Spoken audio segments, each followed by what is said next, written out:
I'm Mike Zafranco. I'm the manager of Civic Engagement Web and Social Media here at ideastream, and I manage and oversee the Listening Project. And thank you so much for joining us. The first, I think, order of business is to go around and get to know each other. I assume most of you know each other, but I don't know you. So it'd be great to just learn more about you. So who you are, the organization you're with, and maybe what county you're from. And after that, we're going to dive into a conversation about poverty. Really, we're going to use a lot of the questions that we used in the survey. But we obviously ask sort of the general community, people that aren't necessarily involved in trying to remedy the issue, and like most of you are, or all of you are, in the community. So you're going to have more of a deeper and more expert insight into the topic. But we still want to get some sort of cross-reference to the questions we asked of those that we surveyed in general. So Brian, let's start with you. If you, again, your name, organization, and what county you're from. Brian Davis. I just finished up as the executive director at the Northeast Ohio Coalition for the Homeless, where I was for 23 years. And so I'm consulting right now and doing mostly work on homeless advocacy in Cuyahoga County. Great, thank you. Good afternoon. Jennifer Scofield. I am CEO of the Hunger Network of Greater Cleveland, and we currently serve Cuyahoga County. Hi, my name is Melissa Winfield. I'm the CEO for Lake Metropolitan Housing Authority in Lake County. Thank you for being here. My name is Jeffery Patterson, Chief Executive Officer for the Cuyahoga Metropolitan Housing Authority, and we serve Cuyahoga County. I'm Kate Carden. I'm the Assistant Director of Community Resources with the Cleveland Housing Network, and we're in Cuyahoga County. Hi, I'm John Habat. I am the CEO of the Greater Cleveland Habitat for Humanity, and we serve Cuyahoga County. I'm Jackie Boehnlein. I'm the CEO of Lorain County Community Action Agency, and we serve Lorain County. Great. Hi, I'm Julie Chase Moorfield. I'm the president and CEO with the Second Harvest Food Bank of North Central Ohio. We just serve Lorain County, but we also serve Erie, Huron, and Crawford. Great. Thanks for being here. I'm her partner in crime. I'm Krista Morzoka, president and CEO of the Greater Cleveland Food Bank, which serves Cuyahoga County, Ashtabula, Lake Geauga, and then 2 more counties south to Mansfield. Great, thank you. Elizabeth Newman, I'm the president and CEO of the Centers for Families and Children. We serve mainly Cuyahoga County, but we do have a presence in the Lake and Summit counties. Hi, good afternoon. I'm Jacqueline Chisholm. I'm the president and CEO of the Council for Economic Opportunities in Greater Cleveland. Wow. And we serve Cuyahoga County. Great, thank you. I'm Mary McNamara. I'm the director of the City of Cleveland Department of Aging in Mayor Jackson's cabinet, exclusively City of Cleveland. Great. Thank you all so much for being here. So I don't know what all, oh, that's okay. Our first question from the survey is, do you believe that the current poverty threshold of $24,257, very specific, $24,257 for a family of 4 in the Cleveland-Akron area is about right, too high, or too low for someone to be considered in poverty? And we're not going to go in order or anything, so whoever just wants to jump in. Do you think a family of 4 can live on $24,257 a year to be considered in poverty, meaning if they make above that, they're no longer considered in poverty? It's too low. It's too low? Okay. Does anyone think something other than that? I was going to say absolutely not. They can't live on that amount of money. Right. Absolutely not. No way. Yeah. And I would add in that at the food bank and our partner agencies, we provide food to anyone up to 200% of the poverty level, because in so many cases, being at or below poverty is simply not enough. I mean, folks are SNAP eligible at 130% of poverty, and frequently we see people living paycheck to paycheck at 150 or even higher, and finding themselves in need of emergency food. Yeah. The self-sufficiency level for that family of 4 in Lorain County is actually 238% of federal poverty. Yeah. It's not remotely realistic or fair at that level. And, No, I was about to say, the poverty indexes, they haven't changed much from year to year. and who sets those indexes? Do you? It's federal government. So they use a number that isn't realistic in the beginning, and they hardly ever change it. Right. So our survey respondents, we also, I should have mentioned, we partner with the Baldwin Wallace Community Research Institute that surveys a broad swath of the demographic geography of Northeast Ohio, rich, poor, educated, uneducated, old, young. I mean, so it's very, very dispersed. And 43% of those people said that that amount is about right. So what do you think it is about the public perception about the poverty limit? Why is it that 43% of our community believe, I mean, to me, that's a lot. Basically none of you, so 0% here said that's an acceptable level, but 43% of the community said, no, that seems about right. What do you think it is about the perception? I don't think the general public really understands poverty and the impact it has. So if they haven't had those same issues, if they haven't tried to make ends meet, poverty is some sort of abstract thing where they should be able to do better, but they're not able to better. So I would not go by the general public's perception as to what is poverty and what isn't poverty. So if you're at that salary level, you most likely are going to have to also rely on the pantry site, maybe a couple of weeks at a shelter because you're living paycheck to paycheck. So there's a lot of safety net services that you're going to have to rely on in addition to the 24,000. I think part of the issue is who's answering this question. So going back to your statement, if you've never experienced it and your family has always lived at a particular level, then the assumption is that must be okay. But if you've experienced it, then you know that money is not enough. So the question is, who did you ask and who responded? Sure. And what is their context for thinking about that question? Because when you first said that, my first thought was, I bet people assumed that the person earning that amount of money had a car, had stable housing, didn't have a chronic physical condition, has not known hunger, has children in a stable school that's high performing. When we know that, that's very rarely the case for the people that we're serving on a day in and day out basis. So I think context really matters when you think about those numbers. And it's hard for you to separate from your own experience. Sure. And I think to those same points, just to understand, what does federal poverty level mean? Again, no context, no explanation in a survey, or rarely. To those very points, this is not just about an annual salary, but have you experienced? Have you lived it? Have you ever worked with a population that is experiencing this? And it is all these other factors that contribute, and then putting a face on that. Just putting a face on it. I thought it was quite interesting. It's another question number 9, when, you were asking, I think it was Baldwin Wallace, have any or someone in your immediate family had a serious problem with any of the financial problems that were listed? And 40% said, no, I haven't had trouble paying a credit card. No, I haven't had trouble paying my mortgage. So when you bring that context in of the people who were surveyed, they just have no idea of the individuals who are living poverty day in, day out. And I would add, even if it was possible and doable to live on that, it doesn't consider any adverse life event that might happen in every year that happens to every family. There's no cushion, right, for an event like that to happen. And I think too, there's the issue of cushion, but then there's also the issue of when do you arrive at that number? And what are you bringing once you arrive at that number? So you may look at that number and say, hey, you should be able to survive on that, but what situation have you been in before you got to that number? What debt are you in? What challenges are you trying to overcome? So even if you have that number and you were fresh out of college coming in and $24,000 now, you say, hey, you should be able to make it. But if you've got 2 kids, if you've got other challenges, if you're trying to pay off other bills and things like that, you get to that number just is a start to help you begin to do something. It doesn't necessarily rectify all your problems and all the challenges that you have. The other piece it doesn't address is how many jobs are they working to earn that income? And to in line with what you were indicating, what we know is a lot of the people that we serve, they have a mix of incomes. They are very rarely working in a full-time job with a good benefits package.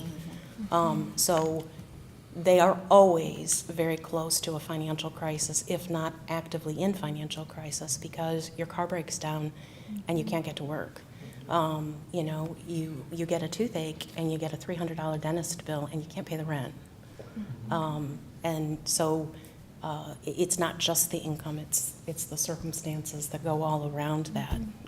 And no, I don't believe there is a proper understanding of what that is. So there were a number of respondents, more written responses, not strictly quantitative, but there was enough to, I think, to raise this question.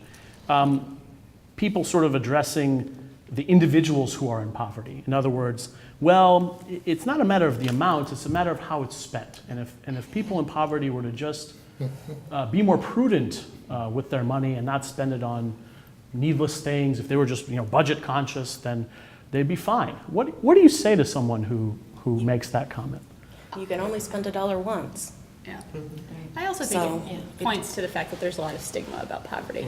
Yes. There are a lot of misperceptions about And why poverty. do you think that is? And I think there's a lot of judgment. What when fuels it comes that? to someone else? I think it's misunderstanding. I think it's misinformation. I think it's never having been poor or known anyone who was poor.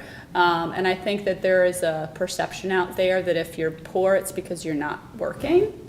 And yet, all of us who work in the field know that many people are working very, very hard, and they're still poor.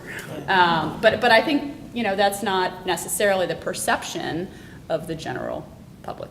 And I think a lot of that is there's this focus on the individual and that this individual made bad choices, right? And those bad choices have created the scenario where they are now living in poverty. When again, we know that is rarely the case, that it really comes down to somebody making choices to want to be in that situation. So I think the stigma is very real. I also think a part of this is we want to label. We want to make things neat. So when you hear someone who's abused the system, then they become the poster child for every person in poverty. And I think that's part of the having to break it down. Someone mentioned earlier about telling the story. You have to personalize this, and I know that's what we do through our agency. It's not just poverty. Let me help you understand from the perspective of a person. There's a woman who works every day, comes to work every single day, has no benefits. If she's sick, she doesn't get paid. She came to us one day, and not because she wanted to ask for help. So I saw her, and she had this look on her face of like a deer in headlights. And I said, "Are you okay?" And she said, "I'm fine." And I said, "No, you're not. What's going on?" So she explained that she just moved into an apartment, couldn't pay her rent, but goes to work every single day. Then we found out, once we got her to someone else, she didn't have a bed to sleep in. She and her son were sharing a bed. She didn't have food. They didn't have furniture. And so she said nothing about that. I see the woman every single day. So now I can personalize that for someone to tell that story. They're not who you think they are. Mm-hmm. It is very difficult to walk through a door of a service agency and say, I need. And we know people walk through our pantries day in and day out because they're hungry. And that's a very hard thing to do, to walk in and ask for food. But in order to get there, all of this other stuff is going on in their lives. We have people who come in who are in generational poverty for whatever reason. We have people come in because they just lost their job and they had nothing in reserve. There was no cushion there. And they're trying everything they possibly can to get through the end of the month for food, because they are worried about a medical bill. They are worried, what if something happens with my car? I mean, all of those things all the time. There's little to no break in that level of worry and stress, regardless. And I think too that, there's not anyone who hasn't been in a situation where they've made a bad choice or made a bad decision or done something that they wish that they hadn't. I think sometimes that folks may not reflect on that and forget that maybe when they made their bad choice or they made their bad decision, there was something there that helped them not make that second decision, that second bad choice or that second bad decision. But so often, you're not in an environment where you're getting that kind of counsel. So the first bad choice may lead to a second bad choice, may lead to a third, which causes a spiral until you get to the point where you walk into an office and you meet someone like Jacqueline, who's able to say some things to kind of help you regain faith in the system and to get that assistance to kind of help you get back on that track. So, of course, there are always people who are going to take advantage of the system who may not be doing what they're supposed to be doing. But there are also a lot of people out there who need that assistance, who need that help, and don't deserve to be stigmatized by the actions of a few. But we have to acknowledge that we live in a very divided society where some have used poor people as a straw man for all the problems that exist in our society, and use people who are using the public housing as a permanent lifestyle and condemn them and say that that is horrible. So we have to recognize that it's not always somebody's misperception, but some of this misperception has been fanned by some in our society to be the reason that we have a huge debt, or the reason that many different things. So I think that's a lot of what we have to acknowledge also. Well, I was going to say, going along with some of the things people have said already, I think if you're removed from the situation and you've never dealt with hunger and you've never dealt with poverty, it's easy to say, well, what would I have done in that situation? Well, I would have done this, and then I would have done this, and then and I would have made these great decisions. But it's very stressful not to have food, and not to have money, and not to have housing. And so this is people who are in survival mode, who are thinking, okay, what do I need to do to survive today? Not, ooh, what good plans could I make for the next 6 months? It's like, how do I get my food today? How do I get my kids fed today? And that's where, it's hard to think differently when you've never been in that situation about what the reality is. And there's no place to go. Okay, a lot of us, or children, would call mom and dad and say, hey, I need a new tire, I'll pay it back. They don't have that type of resources, and often they're forced, if they can even get a payday loan, and that leads to whole host of problems in and of themselves. So their network isn't able to help them when they need help either. Kate, did you have? Yeah, and I think that was a good segue. I think being poor is expensive. You're paying a lot, whether it's monetary or your commodity is time. You just have to spend more, so your money doesn't go as further, whether it's buying a money order to pay a bill, or you have to sit in a lobby for 3 hours to apply for a program. So I think until you experience, you don't realize that your money just doesn't go as far when you're poor. That's such a great soundbite. Being poor is expensive. That's pretty powerful. And I think the way we talk about this work doesn't help, and this is going back decades now. If we talk about the war on poverty, we talk about the war on drugs, just brings up an image of something that isn't fair. And I think it helps set the stage for, even when well-intentioned, sets the stage for how this work is received, how it's thought of, how it's talked about, is different than, if we rephrase that and said it a different way that helped people be more, could relate to it more and could put themselves in other shoes, I think it would help. And I think often that also kind of guides our policy making, and so there's a real disconnect between how we talk about poverty and all of its related issues, and then how do we work to address them? How do we work for solutions if we're talking about a war on it? I think it just changes the whole tone. Well, that's a great segue for my next question. Obviously, the survey showed the two sides of people's perceptions of poverty. We've already talked about them. Those that believe it is systemic and there are many exacerbating issues that continue to perpetuate it, and then those that believe it's individuals' responsibility, or fault for being in poverty, and then obviously some in between. But let's talk about systemic issues. What are some of the systemic issues that really exacerbate poverty and sort of keep the needle from ever? I'm sure all of you have dashboards and metrics that you're trying to achieve, whether it's how many meals you've served or how many clients you've served, but it seems globally that the needles just never really moving, that the poverty either stays the same or gets worse.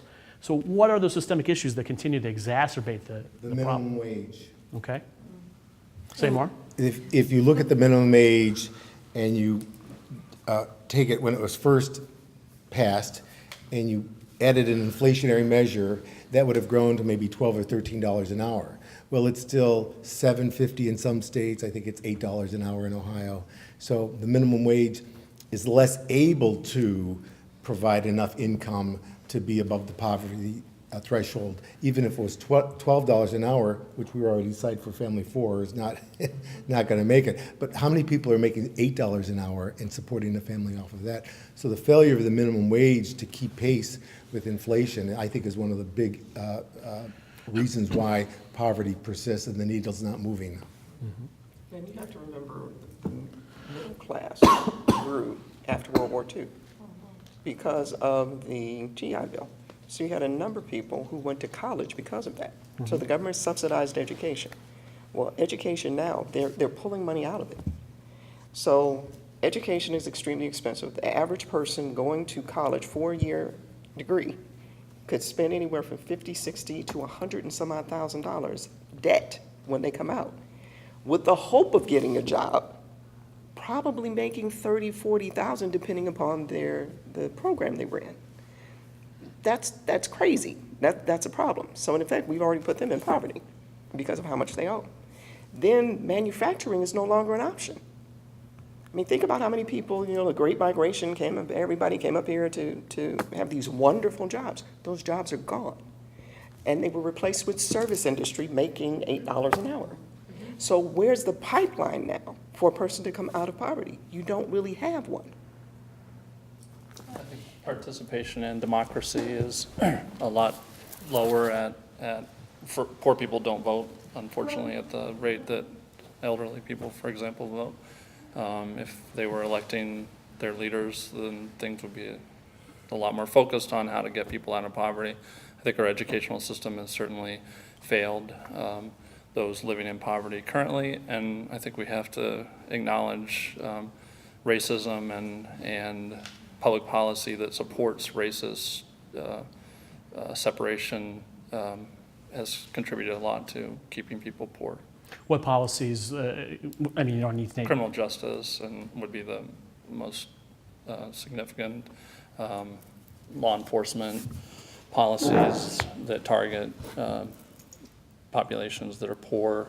I think the educational system is based on the better neighborhoods are where there are richer people and they have better schools, and that certainly can doom a kid for the rest of their life to a life of poverty. So I think going back to the basic cost of childcare, in our housing units that we have in Lake County, and I'm sure many in Cuyahoga County, the head of household is the majority of single women.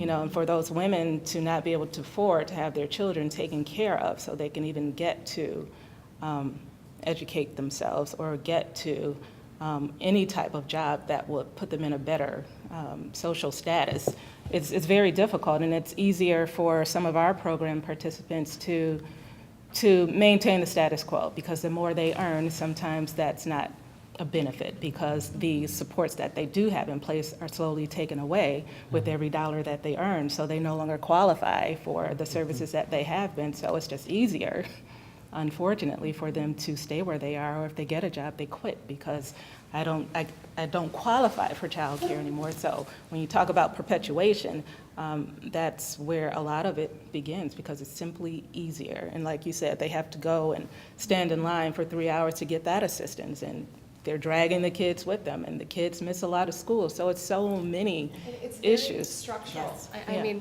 what you described, as we all touch the social safety net, these structural limitations where a family gets so far, with childcare, with subsidies, with access to food, and there's a cliff that they just fall off. And even though I think, those eligibilities have changed, and in some ways they've gotten, in small cases they've gotten more flexible, but we see all the time families that they can never get completely out because they can't bridge. because they get so far with the support and they have to literally say, well, if I take another step forward, I lose all the support, and so they're stuck. And some may say, call it as being stuck, but then it just becomes a sense of awareness. I mean, all it takes is falling off that cliff one time to realize you fall off the cliff. Now you got to get back at the back of the line. But when you get to that point again, you realize that there is a cliff. And so when people talk about, cycles of poverty and people not moving on and doing things like that, well, once they get to that cliff, they say, okay, I know what happened last time. I tried to go out there and do X. It didn't happen. So I'm just going to kind of just stay right here and try to make it right here, which doesn't always bode well for a lot of folks, and it leads to some different perception. But unless we start to do some things to deal with people on a case-by-case basis as opposed to a generalized system that just says, this is what happens when you get to this point, as opposed to looking at this individual, looking at the supportive services that they need, and try to help them gradually go through the process, as opposed to just getting to that cliff and falling off. Mm-hmm. It's also very difficult in terms of programs and services. Every source of funding has a different requirement for eligibility. And we talk about federal poverty level, but a lot of programs they're not based on federal poverty level. Most of the programs in my agency are, but a lot of programs are based on average median income, or they're based on some other federal standard. And when you go for services, that same family that's making that family of four that's making $24,000 a year, they are too affluent for some programs and services. And it's what they count as income and what is not count as income. It changes from program to program. We administer Head Start and we administer the Home Energy Assistance Program. What counts as income in both of those programs are very, very different. So the same family that we're serving, we have to calculate their income twice. And we have to train people to do that. So if you're the person who's in poverty, there's no way for you. So you go in and you just pray that maybe for this one I'll qualify. And then you can get a raise that'll move you forward. And it might not put you over income in one program, but if, for instance, it takes away your child care subsidy, then you're back at square one. So, being poor is not for the faint of heart. And I would just add, and Melissa, in my work with older adults, older women on average earn $4,500 less than older men in their Social Security. So this is into a lifetime. So it's as a result of time off for child rearing, less job opportunities. And as we talk about families, I think people forget too that 22% of Cleveland seniors live below the poverty line. So this is not just a parent and child, and this is pervasive through our neighbors. I think it's, Oh, I was just going to say, and the senior population is only growing. yes. As a matter of fact, it's skyrocketing. And Yes. folks who work in the senior space, talk about the silver tsunami that is coming. And so this problem of seniors who are struggling to get by on Social Security alone or very small incomes is only going to grow. It's getting worse and not better. Well, I want to touch on that for a second. Are you seeing the demographics change with respect to who's utilizing your services? I mean, Absolutely. We see more is it seniors every year. more seniors, other In our groups, or case- that you didn't anticipate or aren't common but are starting to kind of come in? So at our food bank and for our partner agencies, and Julie may be the same, but I'll let you speak for your group, we are still serving more people than we were before the recession. And generally speaking, that's for two reasons. One is because we're serving more seniors than we ever have, and the other is because we're serving more working poor families. That's what we found. Are others seeing similar types of trends? We've seen You a say the huge certain increase populations. in families who are becoming homeless. Yeah. That's what we. A huge increase of what kind of families? I'm sorry. We've seen a huge increase in the number of families that are becoming homeless over the Just last number of 3 years. families, period, not any specific. As opposed to demographics. single. Oh, single people, okay. Yeah. Families, okay. Right. As a result of you think the Well, just in the last ramifications 3 of- years, it's just been incredible. I mean, we've had to operate overflow in gymnasiums around families, which even during the recession, we didn't have to do that. Even with our agency, when we started, it was, people who are on public assistance. It's not working poor. Majority of our clients are people who go to work every single day. 2 jobs to make 1 income.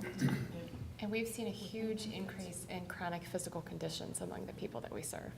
So layering on all these other challenges, we're seeing upticks in diabetes and hypertension and asthma, at all age ranges. We're just seeing more and more of they are trying to not only work and raise their children and do those day-to-day things, but they're also doing that on top of a chronic physical condition. Well, and I think a significant issue, at least in Lorain County, that we've seen is that transportation is a huge problem. It's a significant issue. It could take you an hour and a half to get across the city of Lorain. So if you're trying to get to your medical appointments, you're trying to get to Job and Family Services, you're trying to get to your job, it could take you 2 hours to get to your job, to work 8 hours, to get 2 hours home. It's like, and how do you deal with childcare and how do you deal with all these other issues? But it's an issue that we see in social service, but also from employers saying, I can't find people that can get to the jobs I have because there's no transportation to get there. Yeah, we've definitely seen an increase in working poor and folks that might have worked in manufacturing, lost that job, found a new job making much less money. And so we've seen, it's probably been 5 or 6 years, but more and more families where they or their parents had never had to seek out any type of public assistance before. So you're also seeing folks coming through that have just never dealt with it before. And they're really trying to navigate the system, and it's hard for them. I would say, what perpetuates all of this is we have all of these different pockets for policy, for funding, and with rare exception, they're not connected in any meaningful way.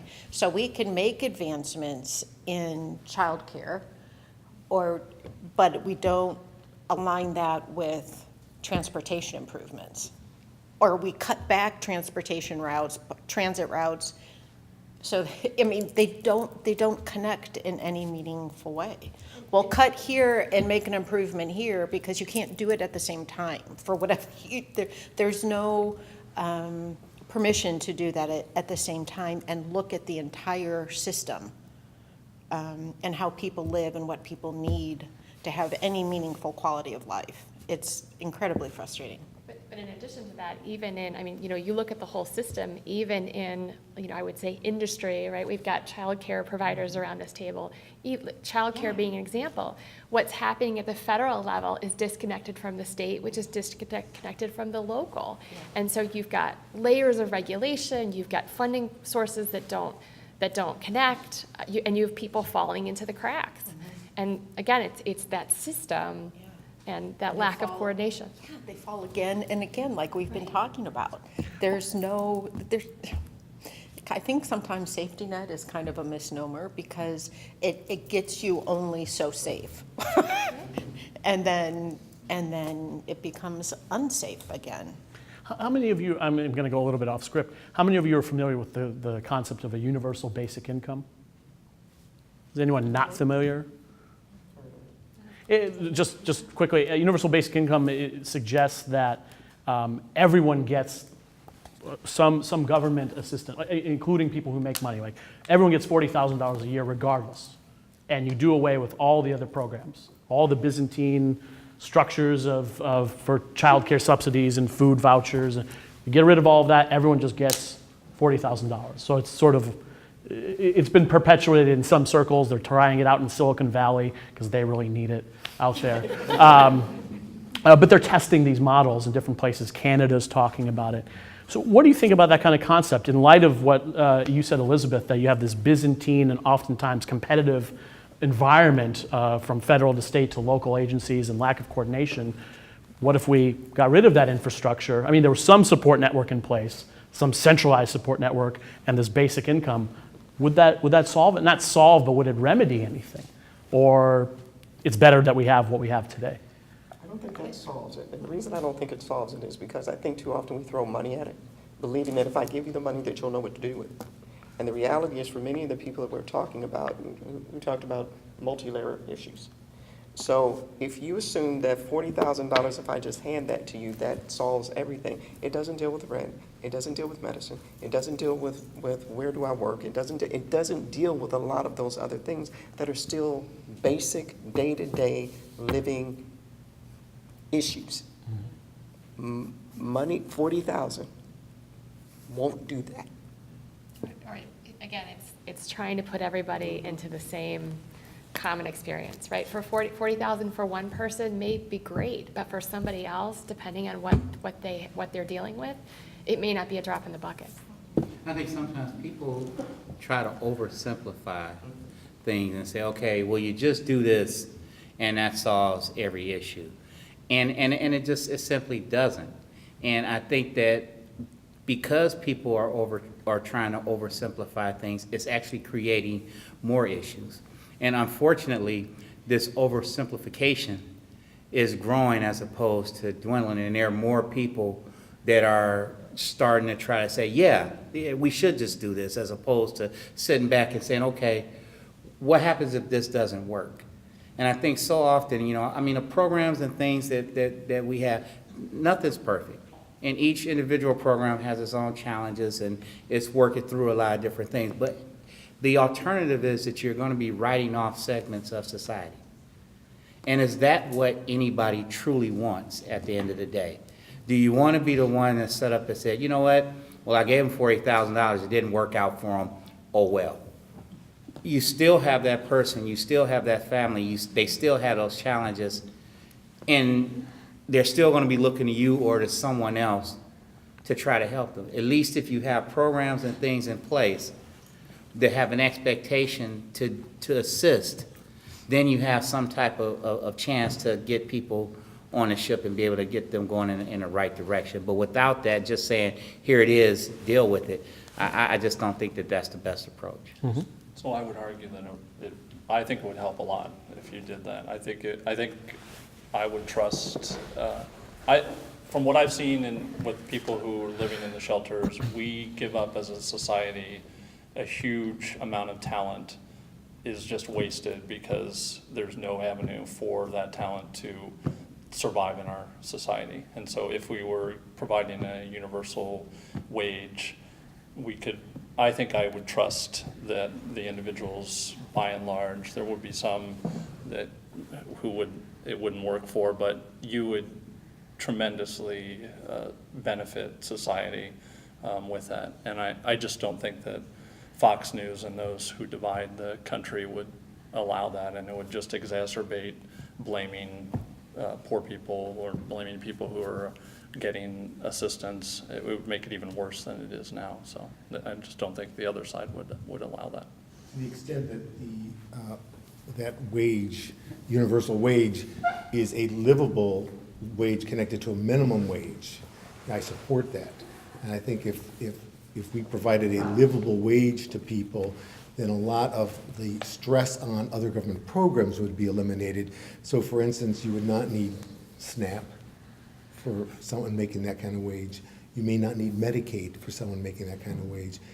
So the person, by helping themselves, is going to alleviate some of the stress on the rest of the system.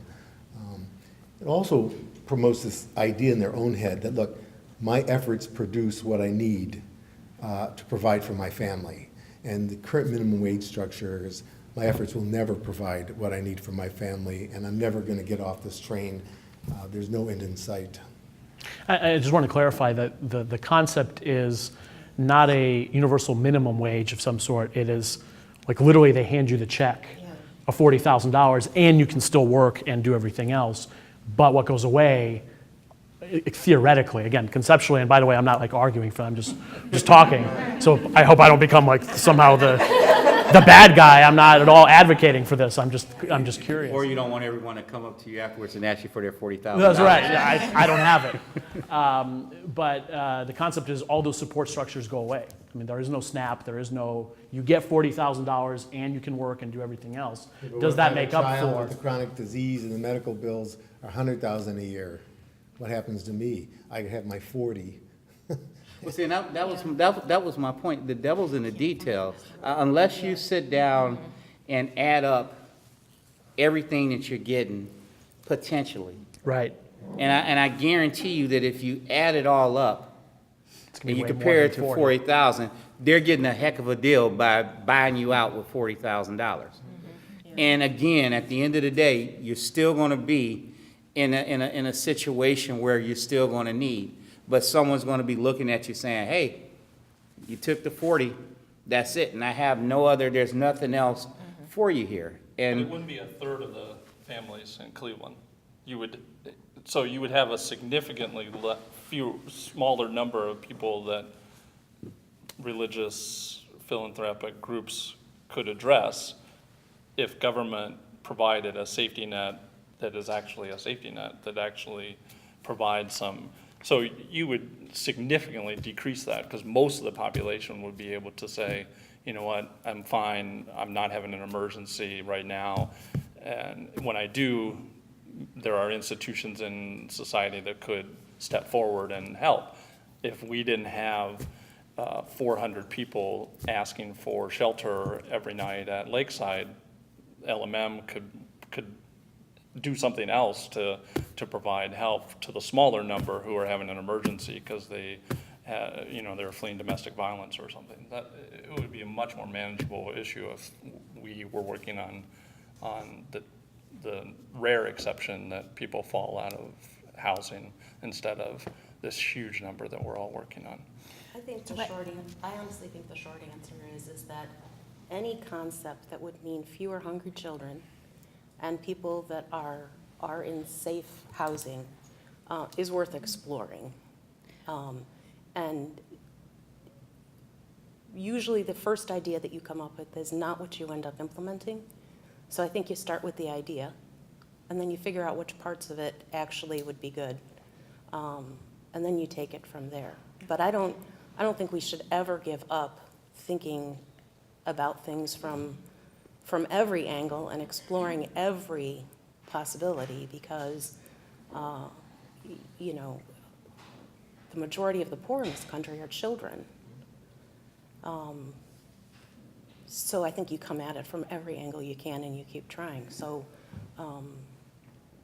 if curing poverty was easy, we would have done it decades and decades ago. Jennifer, did you have? Well, I had a question, because I think I just confused myself with this conversation. When you brought up this theory, you said a universal salary. It's called universal basic income. Okay, But so is not that salary. well, it's income. Yeah. Is that for everyone? Yes, including So- millionaires. Okay. Everyone gets the same check. Some of the premise Yeah. is also that it destigmatizes people in poverty, that I'm getting the same as you're getting and we're all getting, and the notion of a welfare queen or king kind of dissipates because we're all getting the same amount. Yeah. It's theory, not advocating. Right. Okay. Okay. I was just trying to, no, I understand, and I wasn't suggesting, I was Before I just have to trying run out that door. Yeah. No, I was just trying to re-clarify the theory, because I'm thinking, even if a lot of people would take that 40,000. Even if they are working with decent benefits, I think a lot of people would say, yeah, okay. So, again, it's in the devil in the details here, but, how you make those determinations, because if you come out and say, everybody gets 40 grand, and you can go about and do what you want to do, I think a lot of people would take that whether they needed it or not. So then, how does that investment actually get to what the goal of that policy would be? That's kind of how I'm So let me shift tossing gears. that around. Let me shift Yeah. gears a little bit back. Thank you for indulging me in that, in the abstract. Do you think it is the role of government to provide assistance to people in poverty? I think we asked that question in the survey. I would have to imagine all of you would say yes. But I'm curious, again, coming back to what Elizabeth said of different requirements and different regulations at different levels, what would you do? If you were president of the United States, or whatever you had to be, what would you do to change the system, to make it more efficient, to make it more in line? How can the system be improved? Well, for starters, I wouldn't roll back Medicaid expansion. I definitely think there are ways to create incentives in the system, and definitely the devil is in the details. But keeping in mind a lot of these structural, systemic issues that face people doing the work, they're also preventing innovation. The lack of flexibility, the rigorous compliance, the regulations, the eligibility. You've got really smart people trying to do good work, and they're not able to innovate because they are held back by some of these structures. So even if there was investment by government in innovation and rewards for that innovation, I think we could see improvement coming from the people on the front lines doing the work. Innovations by agencies or rewards to agencies or individuals or? I mean, I think there's a variety of different ways you could look at it, but certainly incentives to say if you can innovate, if you can show us results, and I know there's pay for performance and all those things, but just to create ways to invest in innovation, small pilots, collaboration, to see if you can break through some of those barriers would be a place I would start. And I would agree with that. Even from the housing industry, it seems as if the bureaucracy gets in the way of serving the families where they need it. We're so focused on making sure that we follow this CFR or this rule and making sure that no one's calling down to our local field office to complain about the housing authority. We're so focused on a lot of trying to thwart those types of activities as opposed to taking the time and figuring out a way, how can we serve this family instead of, she doesn't qualify because of this criminal background, or he can't because he's a sex offender, or, they can't live in our units because, we're more focused on figuring out how to keep them out as opposed to figuring out how to relax some of those rules so that we can serve some more of those folks who really need us. So it's a challenge. It's a systemic issue. When you stop and think about the agencies that we're talking about, each one, there's their own silos. So they're not expected to work together. They're not expected to come up with some, large strategic plan where you consider everything that happens with this person. It's not structured that way. And then the other part of that, to me, it's very punitive. A lot of the decisions that have been made, the regs that are in place, don't do this, don't do that, don't do that. And if you do, we're going to snatch your money. So we're spending so much time trying to make certain that we, adhere to all the regs, can't do this and can't do that. So the innovation that you're talking about, you don't have the luxury of, there's hardly any space for that. And there's really no money for that. And then when you think about kind of the philanthropic community, they've narrowed a lot of the things that they want to do. It used to be a time that all of us could go to different places and get money. Well, now they're saying we're going to put one pool of money in one thing, and if it's only one of these two things, and we're not doing anything else. So that would be your money for your innovation. That pool is smaller.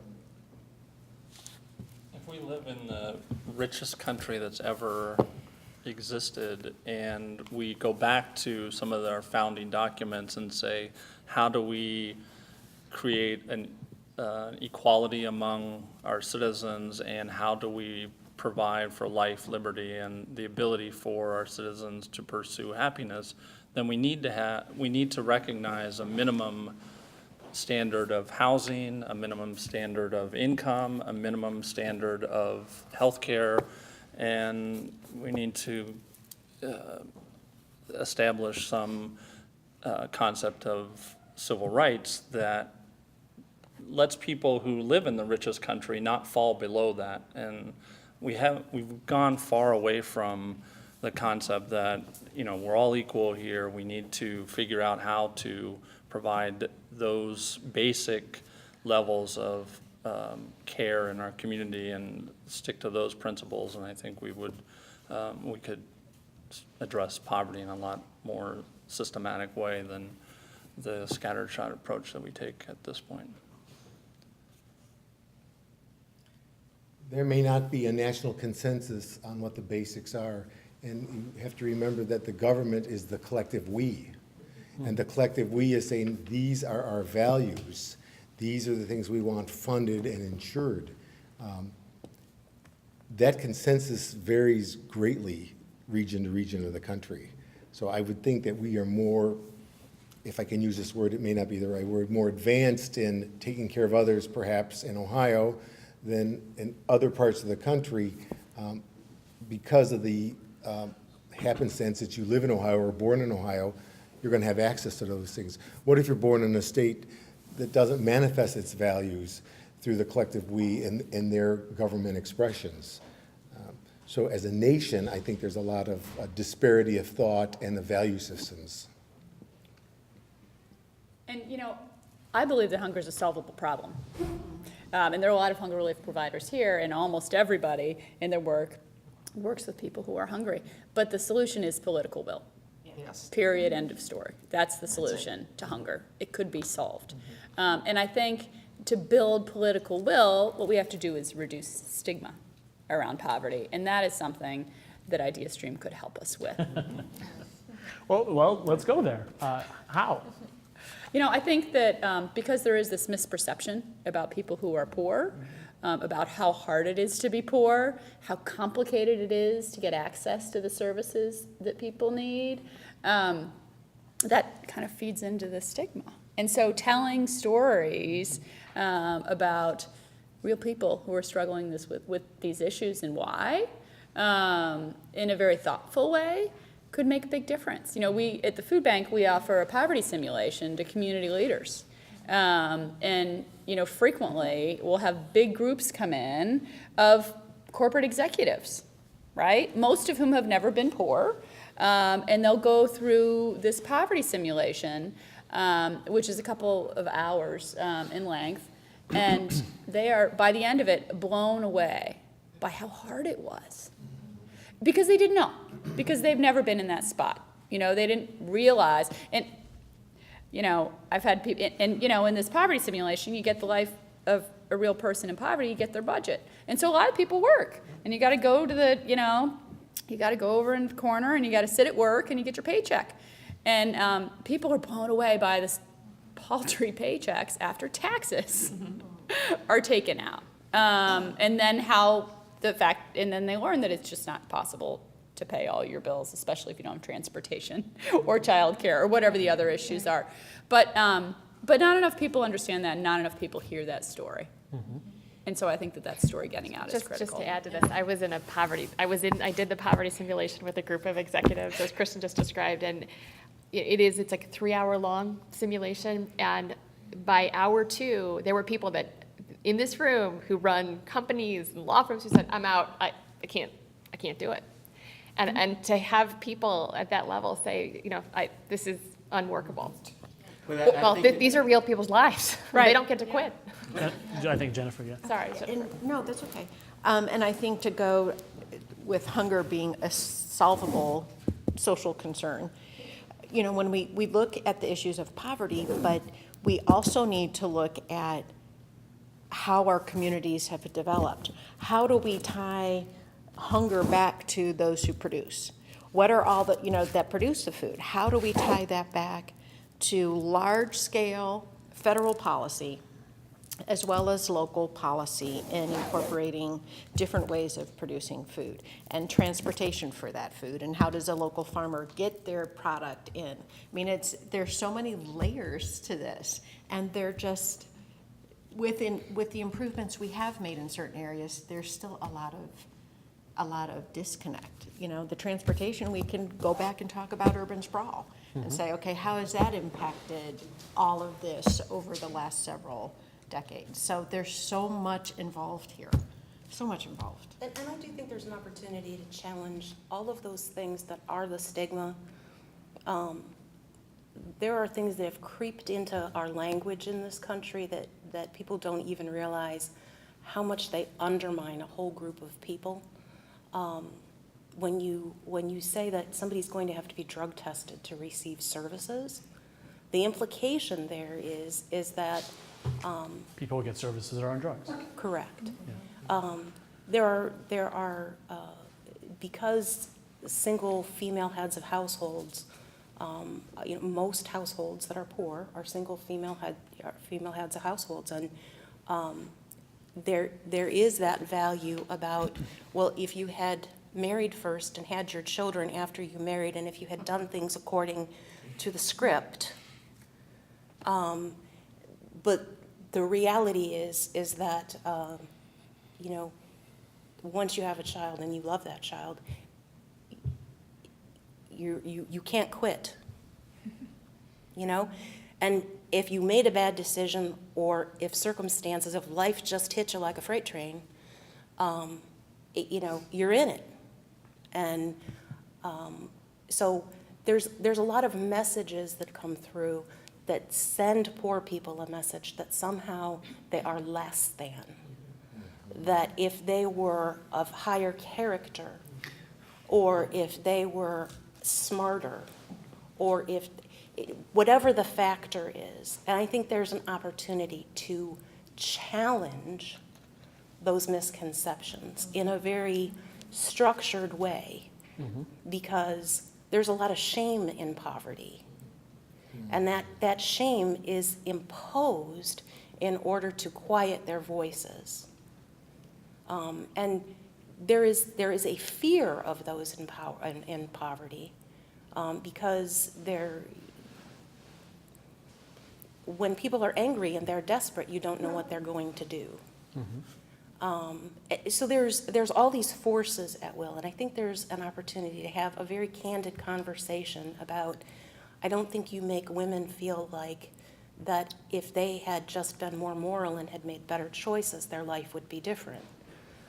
Nobody from the outside knows what your circumstances were and knows how you got where you were.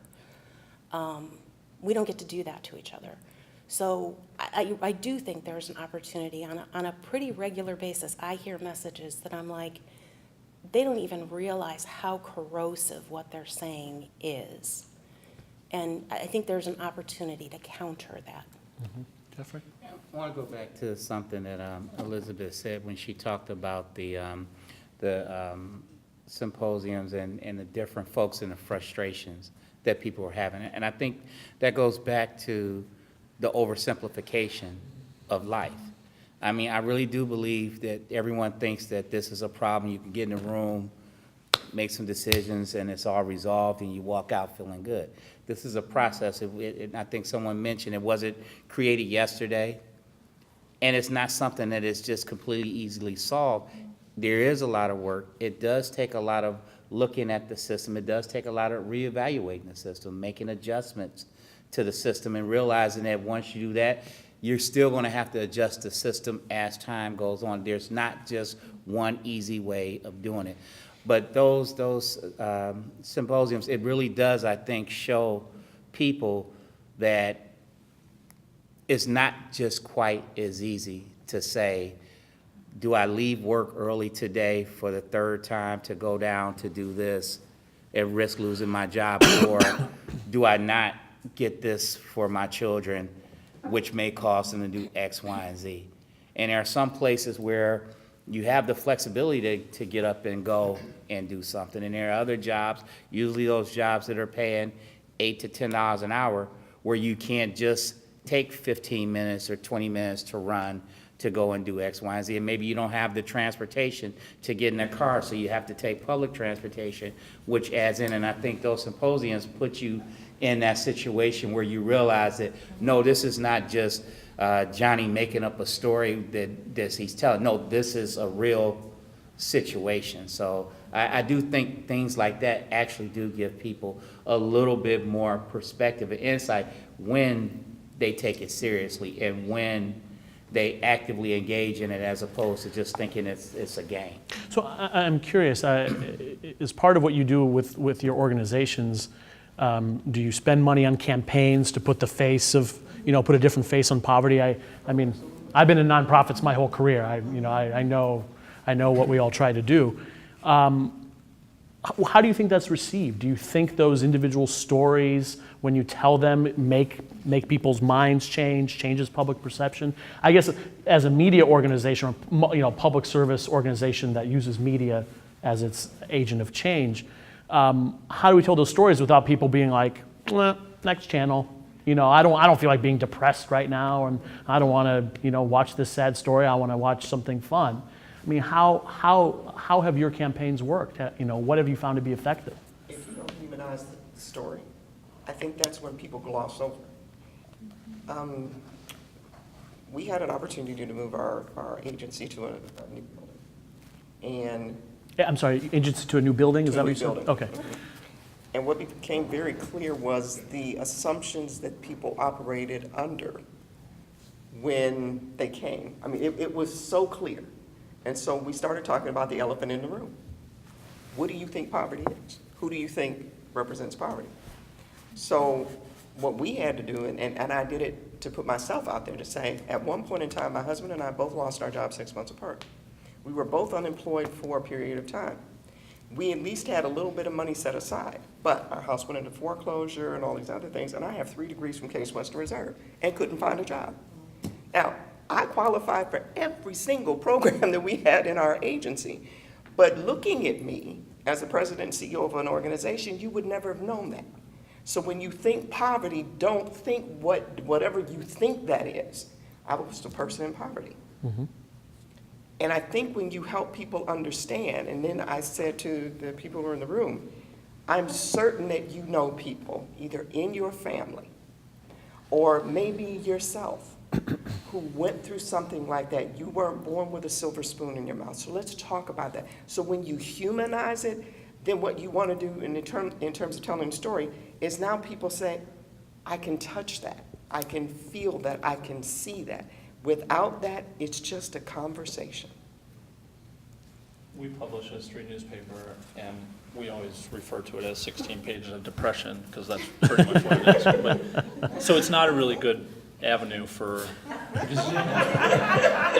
but we're the homeless Where can I get a coalition. copy? We're the homeless coalition, so what do you expect? You could take it, it's not for one setting, you have to like put it down and come back to it later. Really, But, yeah. But being in the second or third poorest city in the United States, I mean, I think WCPN has an opportunity to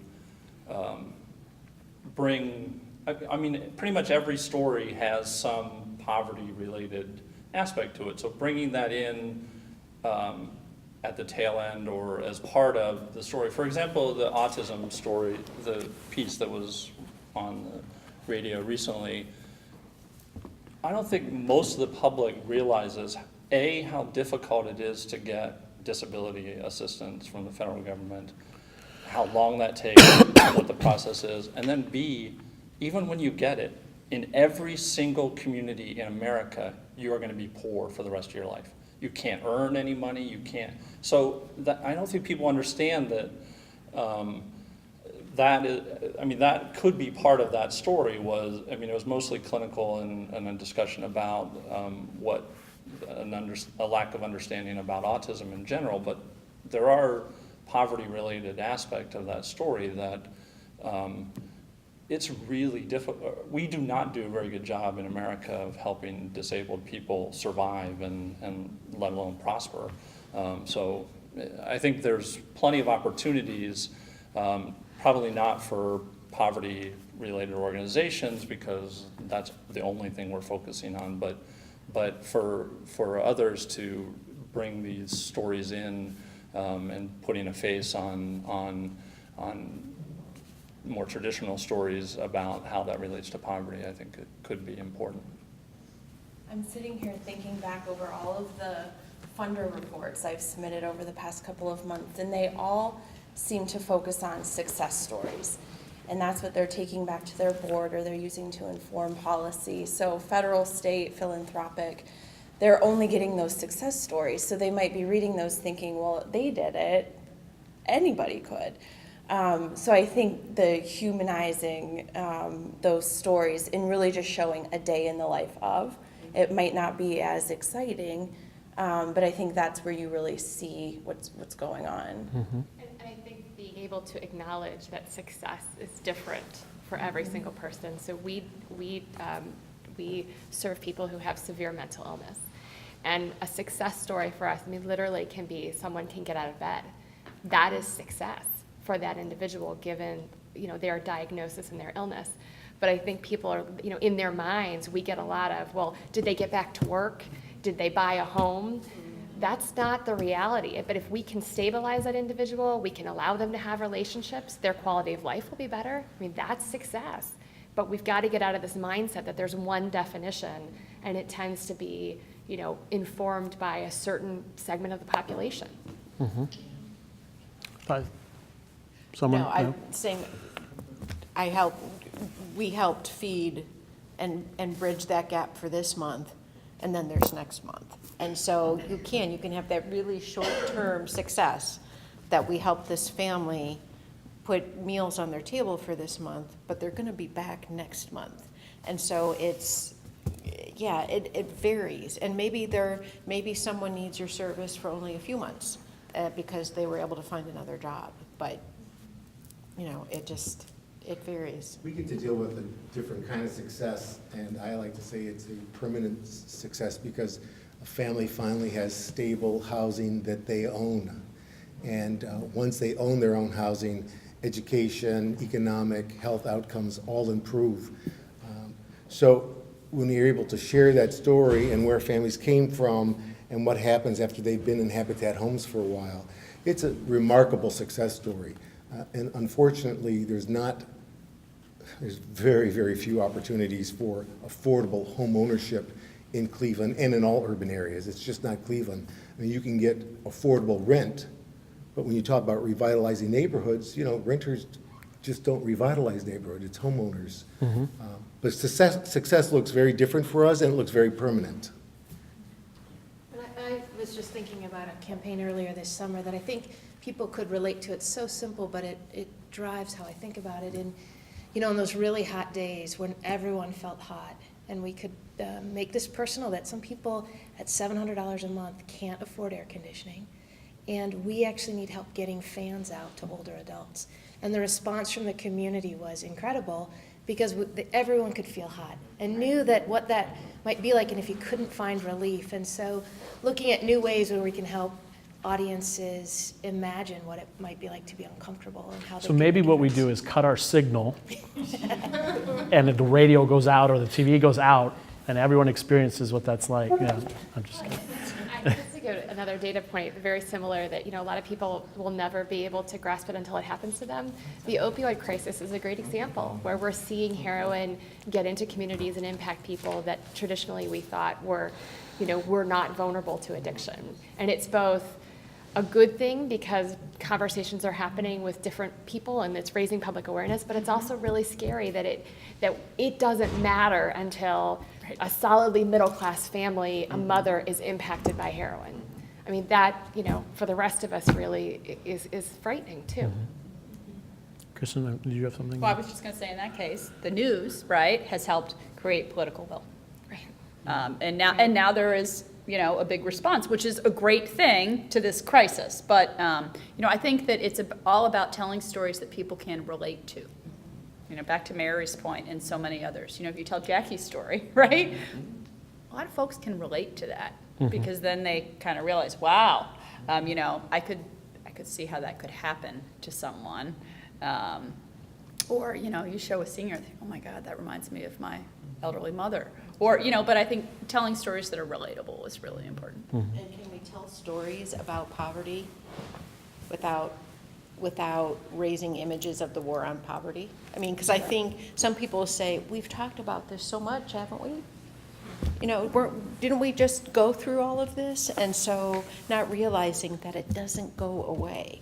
And maybe it's a new generation, but it doesn't go away. And I think, again, as we talk about it, how do we do that so that people don't just click off and move on, but how do we tell those stories in such a way where it seems like a new story?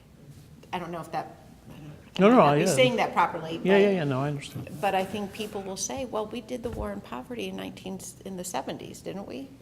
How do we possibly why are we still talking about this? And I think it's all in that kind of tone of how we do this and how we share those stories. And I think the Plague Dealer, their series, just reading some of these stories have been to me, very impactful. I hope that other people are reading it and understanding it in a way that they couldn't before. They didn't gloss over, they're doing a deep dive. And I think that's what's required, is that deep dive, telling the whole story, not just the part that people want to see or read or click-throughs or something like that.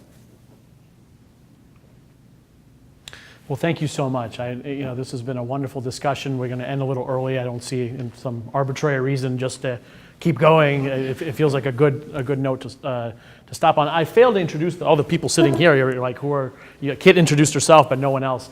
These are various managers and staff from throughout ideastream who've been listening, station managers who can go back to our content teams and inform them of this conversation. We've recorded the conversation. All of you, except I think Jeffrey and maybe Julie, have signed releases. So if you haven't signed a release, please sign one so that if we choose to maybe lift some of this content and use it in one of our programs, we can. But it's been a tremendous conversation. We really thank you for your time and for your service. So thank you. Thank you. Thanks for inviting me.